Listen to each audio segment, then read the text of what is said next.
Tough act to follow. No, that's great. Wow, I love that. You may be here today and you may be overjoyed, and this feels like the climax of your year. It's an exciting day. You might also be here today and you might be thinking, this is nice, but what's the point of this? Like, what's the point of all this? What's the point of faith? What's the point of religion? What's the point of God and why follow Jesus? What's the point of baptism?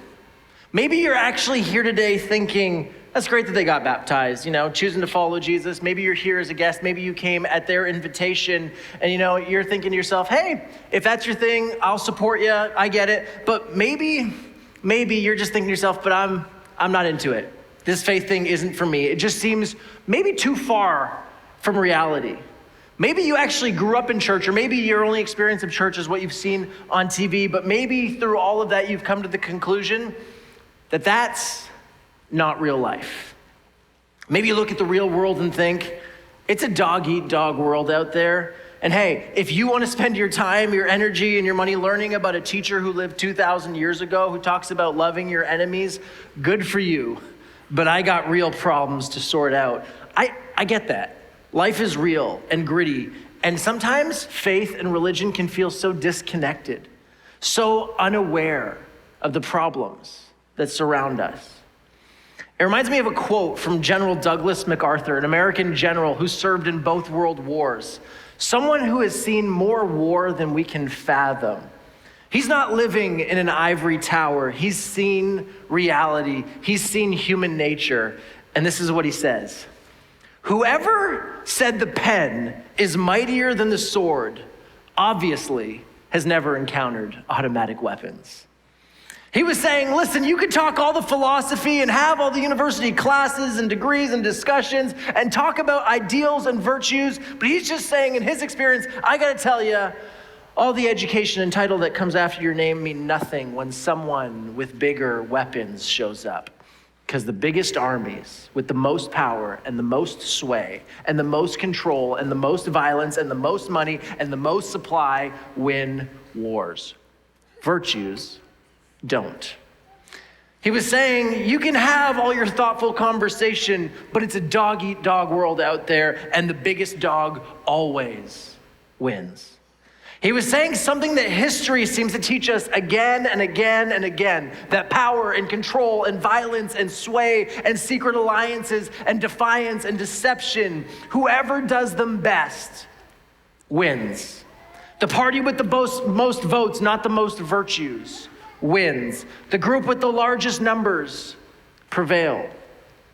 While we love to talk about love and peace and beauty, while we want to believe that love can somehow save the world, history seems to tell us a different story. It seems as though destruction, not beauty, aggression, not sacrifice, hate, not love, and the best lawyers and the strongest lawsuits, not civility and reason, win time and time again. The bottom line, the powerful, the privileged, the wealthy always seem to win because it's a dog-eat-dog world and you just got to play the game. It's a story as old as time. And the first Easter, 2,000 years ago, was a replay of that story. The disciples wake up on this morning, 2,000 years ago, tear-soaked pillows. The empire has won. Power has won. Violence has won. Collusion, secret alliances between the state and religion has won. Peace lost. Virtue lost. Gentleness lost. Kindness lost. Sacrifice lost. Love lost. Jesus lost. The disciples are grasping at the only fortification they have. They lock the doors where they hide, knowing that the same power that killed Jesus could kill them next. Forget about being in the business of loving your enemies. They're now in the business of hiding from their enemies. What are they doing? The disciples on this first Easter Sunday morning, they're switching gears. Survival is now their mandate. Self-preservation has kicked in. It kicked in when Jesus was arrested a few days earlier.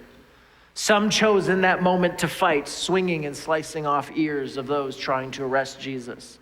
Others leaned into flight, running, leaving clothes behind, denying they ever knew Jesus, erasing every trace that they were ever with him. Their best friend, Jesus, lost. The most loving human they ever encountered was murdered by the empire. Love didn't save the world. Love crushed by the world. And nobody that morning wakes up thinking, we got to save the way of love that Jesus taught us. Nobody's saying, hey, quick, before the Romans come and get us, let's make sure to write down all the things that Jesus taught us. You know, the whole love your neighbor, pray for those who harm you, turn the other cheek, forgive repeatedly over and over and over again. Nobody is thinking about preserving the story of the Good Samaritan or the prodigal son. They were nice dreams, they were beautiful stories, but once again, the events of this weekend have reminded them that love does not win wars. Love does not save the world. Sure, all those things that Jesus taught and modeled were beautiful, but who doesn't want more love? Who doesn't want to believe in a God of love? No wonder crowds follow Jesus everywhere, but today there are no crowds. Nobody's looking for the love of Jesus today because love didn't win. Love lost. Bigger weapons prevailed. A story as old as time. Power, control, manipulation wins. Whoever deals death triumphs. Because death is always the final blow. There's no coming back from death. Or so they think. While the disciples are settling into self-preservation, Jesus never stopped fighting for love. Never stopped believing that perfect love, not violence, would save the world. Jesus entered into the boxing ring with evil, and evil gave all it had. And so does Jesus. Jesus entered into this ring and never abandoned God's nature. Pure love. Love that heals the ear of those conspiring against him. Love chooses surrender over power and violence. Love that could have hurled insults at those afflicting evil upon him. Instead, love chooses forgiveness as he hangs on the cross for those who put him there. Jesus chooses love. Jesus embodies love. Jesus is love. And Jesus is a perfect representation of exactly what God is like. And yet it doesn't seem enough. Love seems to lose. Evil seems to have the upper hand. The empire has won. Jesus, pure love, zero. Love is dead. The Jesus movement is dead. There are no Jesus followers that first Sunday morning. They are hiding, they are crying, they are out of options. Now, if you didn't know the end of the story, how do you think the disciples' lives would have been different from this way forward? I love to kind of imagine how things would play out if the story didn't go the way we know it goes, you know? Like, what would it look like if this was a movie and the screen went black and it said 20 years later? What would it look like for the disciples in their lives? What do you think they would find? I imagine some might still be alive, some living quiet lives under Roman rule, some fearful to ever question the empire again, some hoping to never be identified with their former rabbi. I imagine some would have become rebels, now choosing to meet evil with evil, violence with violence, power with power. Forget about loving your enemies. I imagine maybe some of them are telling stories of why violence and uprising are now needed. Some may be recounting their stories of being Jesus followers, reminiscing of their times of choosing the way of love and peace and how the empire dealt the blow of death to them. How love was killed. And I imagine some would say that's why the only way to fight power is with greater power. That's the story I expect in my imagination if things had continued on the trajectory they were on. But that's not how the story plays out in history. And the story in history stumps historians. Something that shouldn't have happened, happened. The way of Jesus didn't die. The way of enemy love and service and sacrifice didn't die with him. The disciples who were last seen running away from danger, you fast forward in history, and the trajectory of them running and hiding was interrupted by something, because now they walk towards danger. Reading their stories, love and sacrifice became the mark of their lives, not fear or control or a grabbing for power, as seemed the trajectory they were on. And history, not just the Bible, but history records a movement starting with the disciples and spreading across the empire, going against all the odds. The Jesus movement, the way of love, was not dead. And like I said, History records it. One of my favorite stories, not in the Bible, it's literally just history, you can look it up, is a letter written by the Roman Emperor Julian in the 4th century. Julian is writing to his own priests of his own pagan Roman religion, and there's a problem. You see, it's a well-known fact that for a long time, the Romans had suffered plague after plague after plague for hundreds of years. The best estimates is 25 to 30% of the population was wiped out. Now, the other thing that's known is that the Romans, who were absolutely terrified of death, would throw their friends and loved ones into the streets when they were infected for fear of catching it themselves and also ending up with the same fate.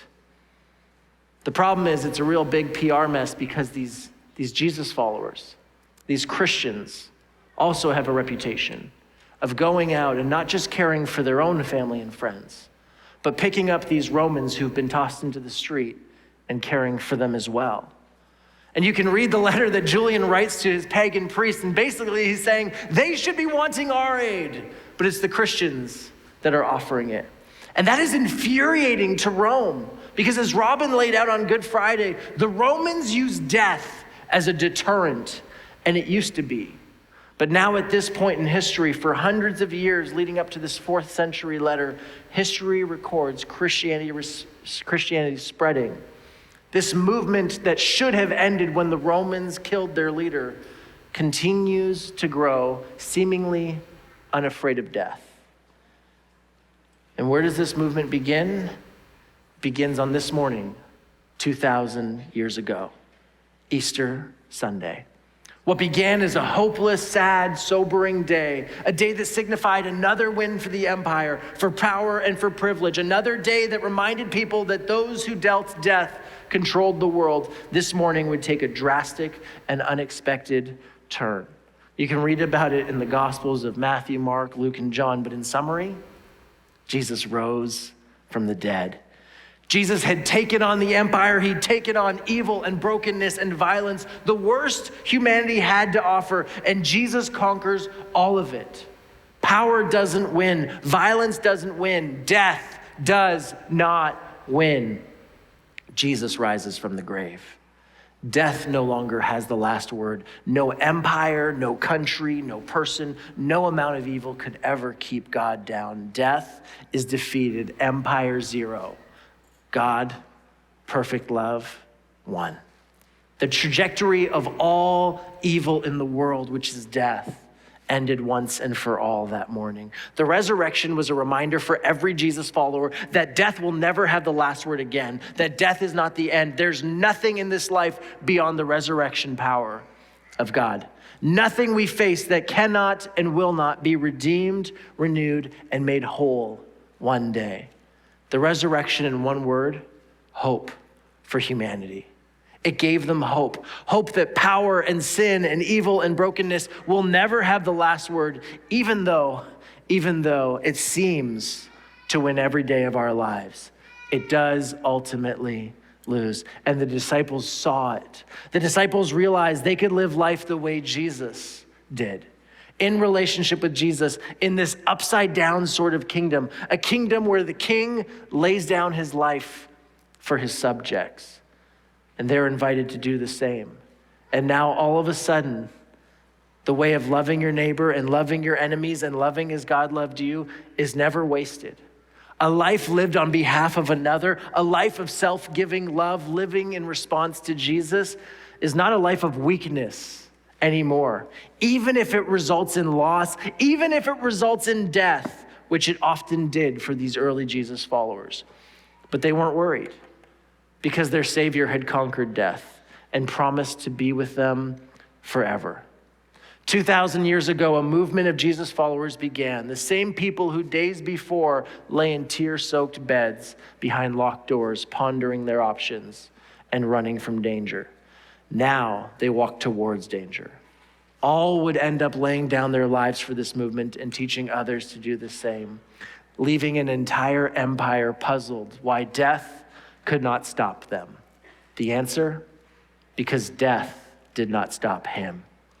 God incarnate, love incarnate, Jesus Christ conquered evil and death no longer has the final say. Jesus does. what he did was real, and that meant what he said was true. That God is real, and that God is love, and that God looks exactly like Jesus, and relationship with God is possible, and that God offers forgiveness again and again and again, and this God pours out love, and we are invited to live in relationship with this God who is exactly like Jesus for now and forever. He called this eternal life. And we celebrate all of this morning, 2,000 years later. God who conquered death and welcomes us to live with him in new life for now and forever. And today, we're going to celebrate that with a meal. We're going to celebrate it with communion. Let me turn it over to Robin, who's going to lead us in that.